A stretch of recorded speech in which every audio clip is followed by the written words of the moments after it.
Praise the Lord. கர்த்தருக்கு ஸ்தோத்திரம். கர்த்தர் நல்லவர், அவர் கிருபை என்றும் உள்ளது.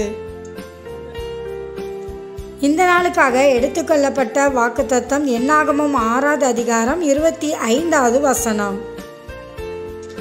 கர்த்தர் தம்முடைய முகத்தை உன்மேல் பிரகாசிக்க பண்ணி உன்மேல் கிருபையாய் இருக்க கடவார். ஆமென்.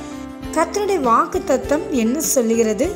கர்த்தர் உங்கள் மேல் அவருடைய முகத்தை பிரகாசிக்க பண்ணுவார், உங்கள் மேலே அவர் கிருபையாய் இருப்பார் என்று வாக்கு கொடுக்கிறார். கர்த்தர் அவருடைய முகத்தின் உங்கள் மேல் பிரகாசிக்க பண்ணி உங்கள் வாழ்க்கையை பிரகாசமான வாழ்க்கையாக அவர் மாற்றுவார். சூரியன் எப்படி இந்த பூமிக்கு வெளிச்சத்தை கொடுத்து பிரகாசத்தை கொடுக்குதோ அதே போல் உங்கள் வாழ்க்கையும் பிரகாசமான வாழ்க்கையாக மாற்றுவார். ஆமென். தேவன் தாமே உங்களை ஆசீர்வதிப்பாராக.